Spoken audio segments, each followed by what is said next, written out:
ଦେଖୁନ ବହୁତ ସ୍ୱାଗତ ଯୋଗ୍ୟ। ଆଗରୁ ନିର୍ବାଚନରେ ଭଲ ଅଛି। ଲୋକଙ୍କ ସରକାର ଓଡ଼ିଶାରେ ଅଛି। ପ୍ରଥମ ଥର ପାଇଁ ଭାରତୀୟ ଜନତା ପାର୍ଟି ସରକାର ଆସିଛନ୍। ଲୋକଙ୍କ ସରକାର ଲୋକଙ୍କ ସେବା ସଦାବେଳେ ସରକାର କରିଛନ୍ତି। ୟା ଧାନର 800 ଟଙ୍କା ବୋନସ୍ କଥା ହଉ, ସୁଭଦ୍ରା ଯୋଜନା ମା ମାନଙ୍କ କଥା ହଉ, PM କିଷାନ, CM କିଷାନ, ଅନେକ ଗୁଡ଼ିଏ ପ୍ରଧାନମନ୍ତ୍ରୀ ଆବାସ ଯୋଜନା, ଅନେକ ଗୁଡ଼ିଏ ଶହ ଶହ ଯୋଜନା ଇଆଦେ ଚାଲିଛି। ସମସ୍ତେ ଓଡ଼ିଶାବାସୀ ତାର ଲାଭ ନେଉଛନ୍ତି। ଇହାଦେ ଆମର ବଜେଟ୍ 1 ତାରିଖ ଯେନ୍ ଆସିଥିଲା ସେଇଟା ପାଇଁ ଓଡ଼ିଶାରେ ବହୁତ କିଛି ବଜେଟ୍ରେ ଆମକୁ କେନ୍ଦ୍ର ସରକାର ଦେଇଛନ୍ତି। ତାଙ୍କୁ ପାଇଁ ମୁଁ ସ୍ୱାଗତ ଜଣାଉଛି। ଓଡ଼ିଶାବାସୀ ବହୁତ ଖୁସି ଅଛନ୍ତି ଏଇ ବଜେଟ୍ରେ। ଆଉ ଏଥର ଯେନ୍ ଇଲେକ୍ସନ୍ ହେବ, ପଞ୍ଚାୟତ ଇଲେକ୍ସନ୍, ଜିଲ୍ଲା ପରିଷଦ, ପୁରା ଏକତରଫା ଯେନ୍ ଭାରତୀୟ ଜନତା ପାର୍ଟି ଯେମିତି ଏଠି ଓଡ଼ିଶା ସରକାରରେ ଏବେ ଅଛନ୍ତି, ସେହିପରି ସବୁ ଜିଲ୍ଲାରେ ଆମ ଚେୟାରମ୍ୟାନ୍ ହେବେ। ସବୁ ସରପଞ୍ଚ, ବ୍ଲକ ଚେୟାରମ୍ୟାନ୍, ଅଧ୍ୟକ୍ଷା, ମ୍ୟୁନିସିପାଲିଟି, NSC ସବୁ ଜାଗାରେ ଭାରତୀୟ ଜନତା ପାର୍ଟି ଛାପା ଲଗାଇବ, ଝଣ୍ଡା ଗାଡ଼ିବେ। ଏଥିରେ କୌଣସି ଦ୍ୱିମତ ନାହିଁ। ବହୁତ ଆଗକୁ ଯିବ ଆଜ୍ଞା। ଆମର ଯେନ୍ ପଶ୍ଚିମ ଓଡ଼ିଶା ଅଛି, ବିକାଶ ଧାରା ବିଗତ ଟାଇମ୍ରେ ପଛେ ଥିଲା। ଇହାଦେ ସରକାର ଆସିଲା ପରେ ଦିନ ରାତି, ଦିନ ଦୁଗୁନି ରାତ ଚଗୁନି ଚାଲିଛି ଆମ ଆଡ଼େ। ଆଜି ମୋ ନିର୍ବାଚନ ମଣ୍ଡଳୀରେ ଆପଣ ଆସନ୍ତୁ। ରୋଡ଼, ରାସ୍ତା, ଘାଟ, ଭାଟ, ଟିଟଲାଗଡ଼ ଟାଉନରେ ଲାଇଟ୍ ଫାଇଟ୍, ହସ୍ପିଟାଲରେ ଡକ୍ଟର ସବୁ ସରକାର ଯୋଗାଉଛନ୍ତି। ଆଉ ଯେ ଫେର ଆମ ଲୋକଙ୍କ ଆଶା ଆକାଂକ୍ଷା ଅଛି, ନିଶ୍ଚୟ ବହୁତ ଜଲ୍ଦି ସମସ୍ତ ପୂରଣ ହେବ।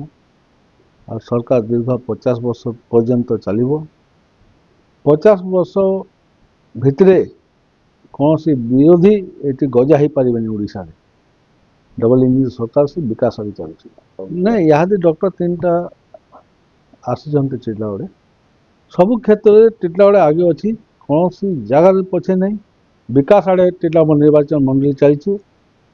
ତତଲାଗଡ଼ ଯେ ନା ବିଖ୍ୟାତ ଥିଲା, ଆସନ୍ତା ଦିନେ ବ୍ୟାରେଜ, ପାଣି, ଗଛ ଲଗେଇବାରେ ଏକ ପେଡ଼ ମା କେ ନାମରେ ହଜାର ହଜାର ଲକ୍ଷ ଲକ୍ଷ ଗଛ ଜଗା ହେଇଛି।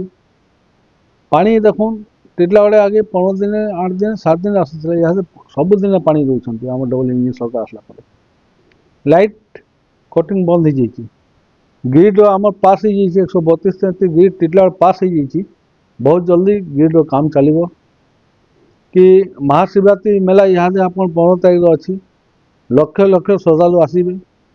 ତାଙ୍କ ପାଇଁ ବହୁତ ସୁବିଧା, ଶାନ୍ତି ଶୃଙ୍ଖଳାରେ କେମିତି ହେବ, ଲୋକ ପର୍ଯ୍ୟଟନ ଯେମିତି ଆସିବେ, ତାଙ୍କର ସୁବିଧା, ଖାନା ପାଣି, ଆସିବା ଯିବା ଏବଂ ତାଙ୍କ ପାଇଁ ପୁଲିସ ପ୍ରଶାସନ ସବୁ ତିଆର ଅଛନ୍ତି।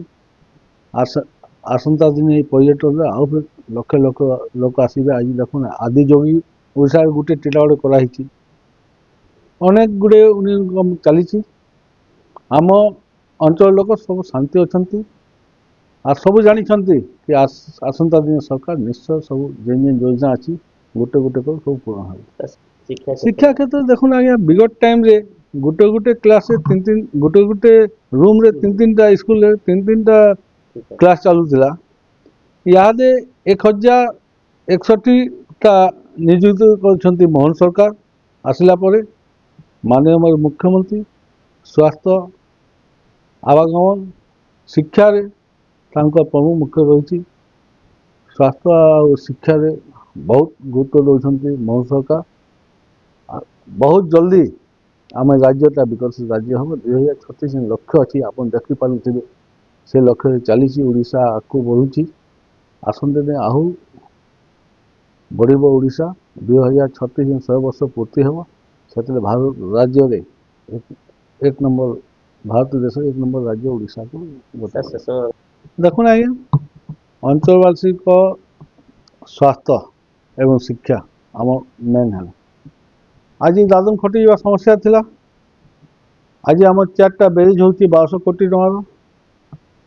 ଯେନ୍ ମରୁଡ଼ିର ସମସ୍ୟା ଥିଲା, ଆସନ୍ତା ଦିନ ମରୁଡ଼ିର ସମାଧାନ ହେବା। ଡବଲ ଚାଷ କ୍ରପ୍ସ ହେବ ଏବଂ ଚାଷୀମାନେ ଖୁସି ହେବେ। ସ୍ୱାସ୍ଥ୍ୟରେ ଇହାଦେ ଦେଖୁନ ଆମର ଏରିଆରେ ଡକ୍ଟରମାନେ ଆସୁଛନ୍ତି। ଅନେକ ଗୁଡ଼ିଏ ଡକ୍ଟର ଆସିଛନ୍ତି। ଆସନ୍ତା ଦିନେ ଆଉ ଫେର ଡକ୍ଟର ଆସିବେ। আর শিক্ষা ক্ষেত্রে ফের ইহাদে PMC মান্যতা আদর্শ স্কুল, গোদাবরী ମିଶ୍ର ସ୍କୁଲ ଆମ ବ୍ଲକରେ ପାଇଛନ୍ତି। ଶିକ୍ଷାରେ ଫେ ବହୁତ ଆଗକୁ ଯିବ। ଅଞ୍ଚଳବାସୀ ଖୁସି ଅଛନ୍ତି। ଇହାଦେ ଓଡ଼ିଶାର ମାନ୍ୟବର ମନ୍ତ୍ରୀ ଶ୍ରୀ ସୂର୍ଯ୍ୟବଂଶୀ ମହୋଦୟ ଇହାଦେ ସବୁ ବ୍ଲକରେ ଗୋଟେ ଗୋଟେ ଷ୍ଟାଡିୟମ୍ ଦେଉଛନ୍ତି 15, 17, 18, 20 କୋଟି ଟଙ୍କାର। ଏହା ଟିଟଲାଗଡ଼ 10 କୋଟିର ଷ୍ଟାଡିୟମ୍ ହେଉଛି। ଗୋଟେ ବ୍ଲକରେ ଷ୍ଟାଡିୟମ୍ ହେବ, ସନ୍ତଲାରେ ଷ୍ଟାଡିୟମ୍ ହେବ, ଗୁଡ଼ଭେଲାରେ ଷ୍ଟାଡିୟମ୍ ହେବ। ବିକାଶ ଧାରା ଚାଲିଛି ମୋ ଅଞ୍ଚଳରେ। ପୁରା ଓଡ଼ିଶା ସାରା ବିକାଶ ହେଉଛି। ଏଥିରେ କ'ଣ ଦୁଇମତ ନାଇଁନ। ବିରୋଧୀ ଶୂନ୍ୟ ହେଇଗଲେଣି। ତାଙ୍କ ପାଖେ ଆଉ କହିବାକୁ କଥା ନାହିଁ। ଏହା ସରକାର ଜିନିଷ ବିକାଶ କରୁଛି। ଗୋଟେ ଗୋଟେ ଛୋଟିଆ ଛୋଟିଆ ଜିନିଷ ଉପରେ ସରକାର ଧ୍ୟାନ ଦେଉଛନ୍ତି ଆମ ସରକାର। ସେ ଆସନ୍ତା ସମୟରେ ଯେଉଁ ଲୋକଙ୍କ ଆଶା ଆକାଂକ୍ଷା ଅଛି କି ଯେକୌଣସି ବି ଗରିବ ଲୋକ ପଛ ଧାଡ଼ି ଲୋକଙ୍କୁ ଆଗ ଧାଡ଼ି ବସେଇବାର ସଦାବେଳେ ଚେଷ୍ଟା କରିଛନ୍ତି ଆମ ସରକାର। ଆଉ ମୋତେ ପୂର୍ଣ୍ଣ ବିଶ୍ୱାସ କି ଏ ସରକାର ଦୀର୍ଘ ଦିନ ତକ ଚାଲିବ, ଲୋକଙ୍କ ସେବା କରିବ। ଆଉ ଇନ ଲୋକ ଓଡ଼ିଶାର ଲୋକ ବହୁତ ଖୁସିରେ ରହିବେ।